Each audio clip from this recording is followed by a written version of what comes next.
नमस्कार. प्राईम पॉइंटमध्ये मी सुहास आपल्या सगळ्यांचं स्वागत करतो.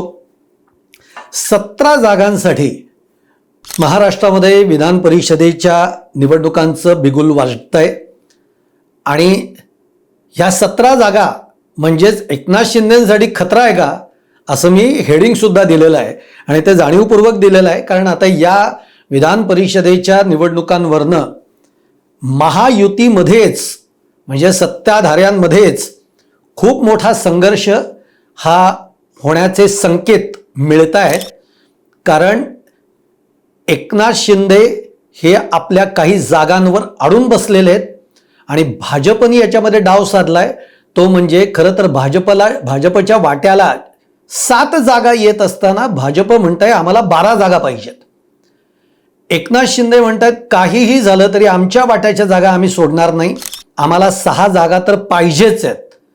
आणि त्यामुळे हा संघर्ष आता पेटलाय.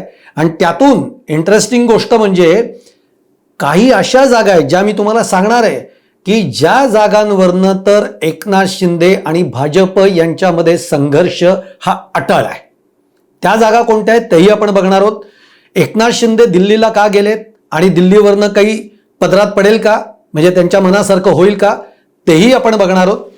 आणि भाजप इतक्या जागा कोणत्या मागतंय आणि का मागतंय तेही आपण या व्हिडिओमधनं बघणार आहोत. व्हिडिओ आवडला तर लाईक करा, शेअर करा, चॅनल सबस्क्राईब करायला विसरू नका. तर मंडळी, जसं मी म्हटलं की महाराष्ट्रामध्ये आता या विधान परिषदेच्या निवडणुका होत आहेत. त्या कोणत्या कोणत्या जागांसाठी होत आहेत हे एकदा फटाफट मी तुम्हाला सांगून टाकतो. ते म्हणजे सोलापूर, जळगाव, भंडारा, गोंदिया ही एक जागा, वर्धा, चंद्रपूर, गडचिरोली एक जागा, त्याच्यानंतर अमरावती, धाराशिव, लातूर, बीड ही एक जागा, नागपूर, नांदेड या वेगळ्या वेगळ्या आहेत.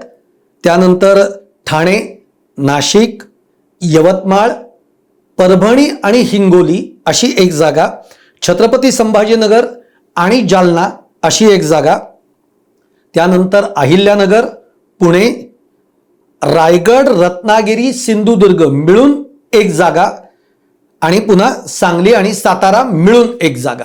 अशा एकूण या 17 जागा आहेत. या 17 जागांमध्ये जर आपण बघितलं तर भाजपकडे येत आहेत म्हणजे संख्याबळानुसार त्या 7 जागा येत आहेत. शिवसेना एकनाथ शिंदेकडे येत आहेत, त्या 5 जागांचं संख्याबळ आहे त्यांच्याकडे. आणि राष्ट्रवादीकडे 3 जागा येऊ शकतात त्यांच्या संख्याबळानुसार. आता उर्वरितच्या 2 जागा आहेत त्या काँग्रेसकडे आहेत. पण मी म्हटलं तसंच आहे की या निवडणुकीमध्ये म्हणजे विधान परिषदेच्या या निवडणुकीमध्ये महाविकास आघाडी ही औषधाला सुद्धा शिल्लक राहणार नाही अशी स्थिती नक्की होणार आहे. आता धुसफूस तर सुरू झालेली आहे. जागांवरनं त्यांच्या बैठका झाल्या आहेत. पहिली जी बैठक झालेली आहे ती माझ्या मते रवींद्र चव्हाण भाजपाचे प्रदेशाध्यक्ष यांच्यासोबत शिवसेनेची झाली आहे आणि त्याच्यातच वादाला सुरुवात झाली आहे. कारण भाजपने जो प्रस्ताव ठेवला 12 जागेंचा तो अजिबात शिवसेनेला मान्य नाही आहे. त्यामुळे या जागांवरनं आता खडाजंगी होणार हे नक्की आहे. पण त्यामुळे शिवसेना आणि राष्ट्रवादी यांच्या ज्या हक्काच्या जागा आहेत त्या त्यांना गमवाव्या लागणार का त्या टिकवण्यामध्ये त्यांना यश मिळणार हेच खरं या सगळ्यांमधनं आपल्याला बघायचं आहे. शिवसेना कमीत कमी म्हणजे त्यांची तर मागणी आहे 6 जागांची, आता एकनाथ शिंदेंनी सांगितलं त्याप्रमाणे, पण कमीत कमी 5 जागा तर शिवसेनेला पाहिजेतच. आणि त्यासाठीच नाराज होऊन एकनाथ शिंदे दिल्लीला गेले. ते अमित शहांना सुद्धा भेटणार आहेत. पण आता या भेटीमध्ये काय होतंय हे बघणं फार इंटरेस्टिंग राहील. 3 जागा ज्या संख्याबळानुसार राष्ट्रवादीकडे येतात त्या येत आहेत का, भाजप त्यांना त्या देतोय का, हेही आपल्याला बघावं लागणार आहे. आणि सगळ्यात महत्त्वाचं, आता मी ज्या काही 17 जागा तुम्हाला सांगितल्या त्याच्या कोणत्या जागांवर भाजप आपला क्लेम करतोय तेही मी तुम्हाला सांगतो. जळगाव, त्यानंतर मी ती जागा सांगतो त्याच्यावरनं लय खडाजंगी होणार आहे. ती म्हणजे नंतर अहिल्यानगर, त्याच्यानंतर छत्रपती संभाजीनगर, जालना ही एक जागा. आणि आता खरी धमाल येणारे ती 2 जागा त्या खूप महत्त्वाच्या आहेत. एक ठाणे, एकनाथ शिंदेंच्या ठाण्यामध्येच भाजपनी आपल्याला ही जागा हवी आहे अशा पद्धतीची मागणी केली आहे. एकनाथ शिंदे ऐकतील मला नाही वाटत, पण संघर्ष अटळ आहे. दुसरी एक जागा आहे ती म्हणजे पुण्याची. पुण्यावरनं देखील संघर्ष पेटेल, कारण पुण्याची जागा भाजप मागतोय आणि पुणे म्हटल्यानंतर तो पूर्ण जो सगळा पट्टा आहे तो बालेकिल्ला आहे, तो म्हणजे अजितदादांच्या राष्ट्रवादीचा. आणि अजितदादा हयात असताना सुद्धा अजितदादांनी तिकडे एक आपलं स्वतःची ताकद निर्माण केलेली आहे. आता अजितदादांच्या निधनानंतर देखील आज एक नंबरचा पक्ष हा पुण्यामध्ये आपण बघतोय राष्ट्रवादी आहे. स्थानिक स्वराज्य संस्थांच्या जिल्हा परिषद असतील, नगरपंचायत असेल, नगर परिषदा असतील, याच्यामध्ये राष्ट्रवादी एक नंबर पक्ष ठरलेला आहे. अशा वेळेला राष्ट्रवादी सोडेल का जागा, हा सुद्धा खूप इंटरेस्टिंग भाग आहे. आता ठाण्यावरनं तर ही ठिणगी पडली आहे, पण दुसरं अजून एक इंटरेस्टिंग आहे ते म्हणजे ती जागा म्हणजे रायगड, रत्नागिरी आणि सिंधुदुर्ग. इथं देखील एक वेगळ्याच कारणामुळे खूप इंटरेस्टिंग अशी गंमत सुरू आहे. आता आपण पहिलाच विचार करूया ठाण्यामध्ये की ज्याच्यानी वादाची ठिणगी पडलेली आहे आणि या ठाण्याची मागणी रवींद्र चव्हाणांनी केली की ही जागा आम्हाला पाहिजे. का केली? आता एकूण जर का सदस्य संख्या बघितली, मतदारांची संख्या जर बघितली तर ती आहे 1000. याच्यामध्ये आत्ता भाजपकडे किती सदस्य आहेत तर 444. शिवसेनेकडे किती सदस्य आहेत 346. त्यामुळे एक संख्याबळानुसार सुद्धा भाजप म्हणतोय की आमचं ताकद इकडे जास्त आहे, संख्याबळ जास्त आहे, आम्हाला ठाण्याची जागा हवी आहे. दुसरी गोष्ट, आपल्याला माहिती आहे की ठाणा भाजप आणि एकनाथ शिंदेची शिवसेना यांचं विळा भोपळ्याचं सख्य आहे. ते का मी म्हणतोय, तुम्ही महापालिकेच्या निवडणुका आठवा आणि स्थानिक स्वराज्य संस्थांच्या इतर जिल्हा परिषद, नगरपंचायतीच्या, नगर परिषदेच्या निवडणुका आठवा. या ठिकाणी भाजपनी एक तर युती केली नाही, दुसरं गोष्ट म्हणजे आमदार फोडले, एकनाथ शिंदेच्या शिवसेनेचे नगरसेवक फोडले आणि सातत्याने अशी फोडाफोडी करून एकनाथ शिंदे आणि त्यांचे सुपुत्र श्रीकांत शिंदे यांना अडचणीत आणण्यामध्ये भाजपनी सातत्याने तिथे काम केलेलं आपल्याला बघायला मिळतंय.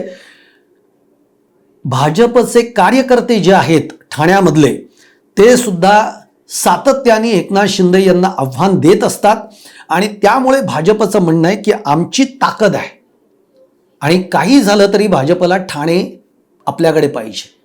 का तर आजपर्यंत ठाणे हे भाजपला कधीच घेता आलं नाही. शिवसेनेपासून म्हणजे बाळासाहेबांच्या पासून ठाणं हा शिवसेनेचा बालेकिल्ला राहिला आहे.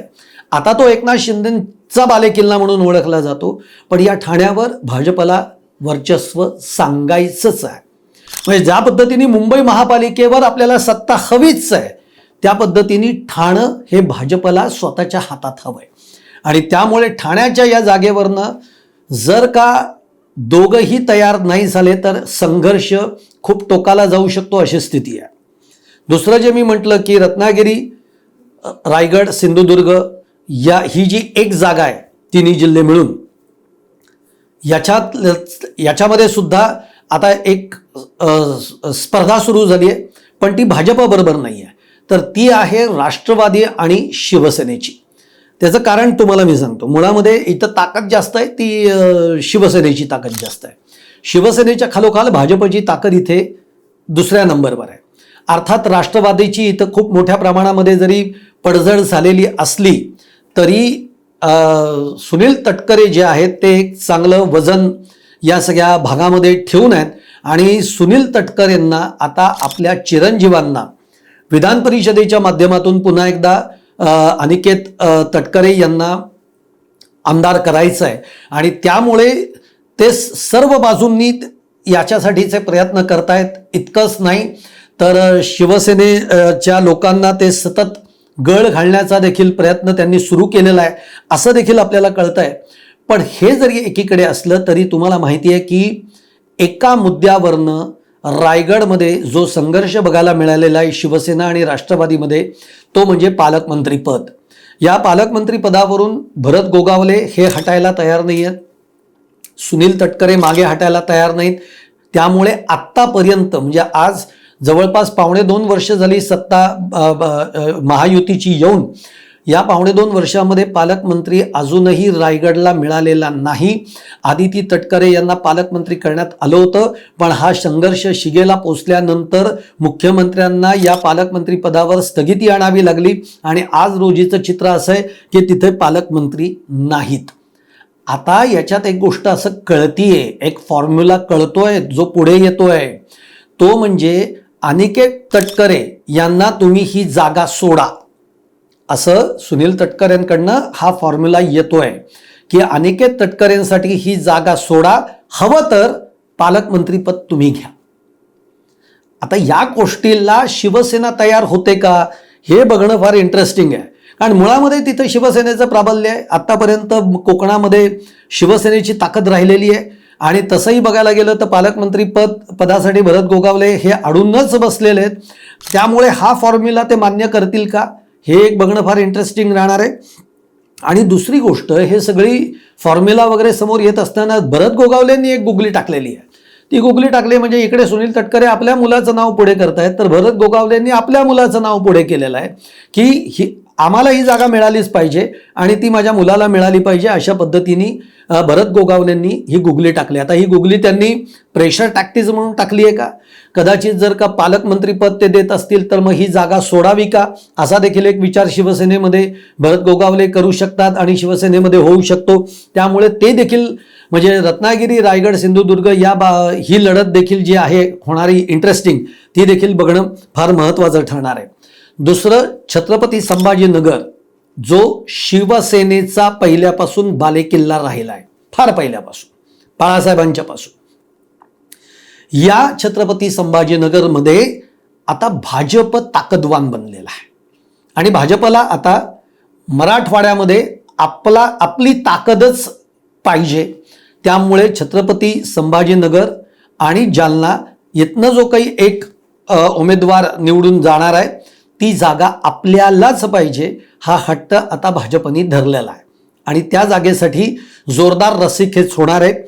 तुम्हाला माहिती म्हणून सांगून ठेवतो की ही जागा जी आहे ती मुळामध्ये उद्धव ठाकरेंच्या शिवसेनेकडे होती, अंबादास दानवेंकडे. पण अंबादास दानवे आता विधान परिषदेवर ऑलरेडी गेलेले आहेत. त्यामुळे ही जागा खरं तर उद्धव ठाकरेंच्या शिवसेनेकडे आहे. परंतु आता उद्धव ठाकरेंच्या शिवसेनेची ही ताकद नाही आहे की ती निवडून आणू शकतील. त्यामुळे एकनाथ शिंदेंच्या शिवसेनेने या जागेवर दावा ठोकलेला आहे.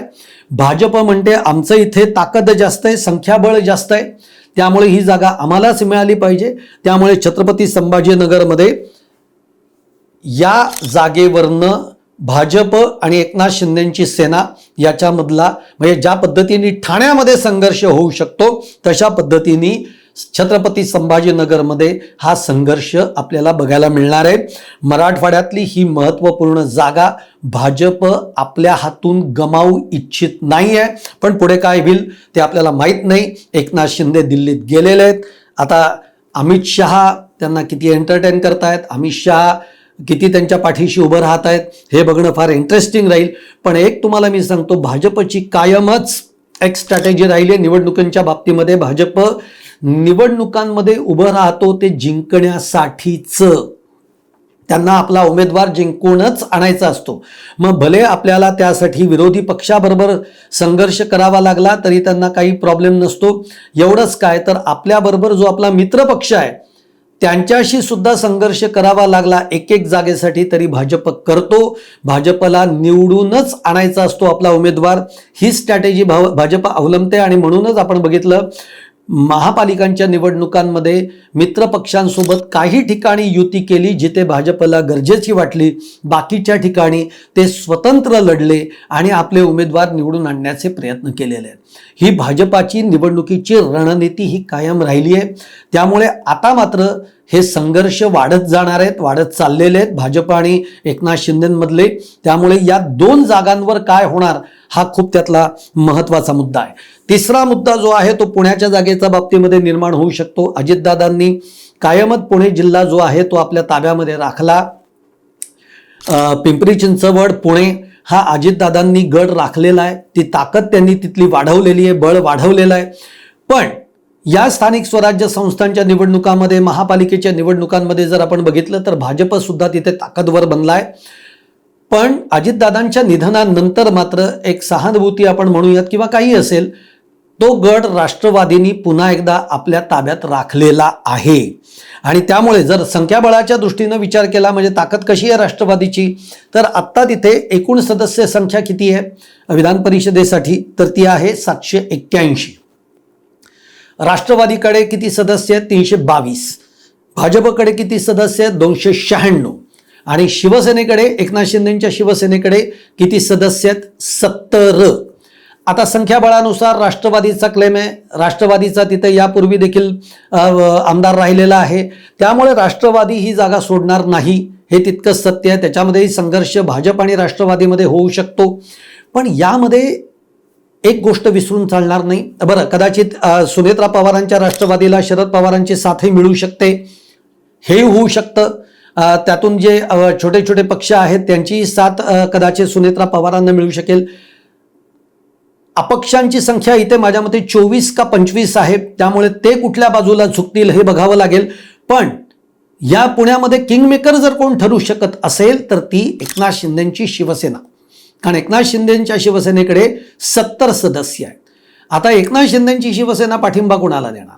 ती भाजपला दिली तर मग भाजपची संख्या ही 350च्या वर जाते आणि भाजपचा उमेदवार तिकडनं निवडून येऊ शकतो. पण भाजप ठाण्याच्या बाबतीत काय करताय? भाजप छत्रपती संभाजीनगरच्या बाबतीमध्ये काय करताय? भाजप कोकणाच्या बाबतीमध्ये काय करताय?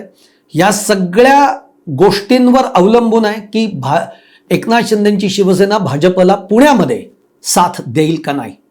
आणि तसंही बघायला गेलं तर शरद पवारांचे आणि एकनाथ शिंदेचे संबंध जे आहेत ते चांगले आहेत. त्यामुळे कदाचित सुनेत्रा पवारांच्या राष्ट्रवादीला जर का मदत करायची ठरवली तर ते सुनेत्रा पवारांचा उमेदवार तिकडनं निवडून येऊ शकतो. तो निवडून आणणं सुनेत्रा पवारांसाठी खूप गरजेचं आहे, कारण सुनेत्रा पवार यांचं राजकीय बळ ठरवणारी ही निवडणूक असणार आहे. पुन्हा यामध्ये राष्ट्रवादीकडे अतिशय तगडे असे उमेदवार आहेत. अगदी जय पवारांचं नाव सुद्धा यामध्ये पुढे येऊ शकतं. त्यामुळे पुण्यातला देखील हा संघर्ष आता कशा पद्धतीने राहील हे बघणं फार इंटरेस्टिंग ठरणार आहे. आणि म्हणूनच म्हटलं की एकनाथ शिंदे दिल्लीला गेलेले, अजून बैठका महत्त्वपूर्ण व्हायच्या आहेत. तिकडनं आल्यानंतर काय समीकरण बनतं, पण ठाण्यावरनं एकनाथ शिंदे ऐकणार नाहीत हे तितकंच सत्य आहे. कदाचित छत्रपती संभाजीनगरच्या बाबतीमध्ये 19-20 होऊ शकतं.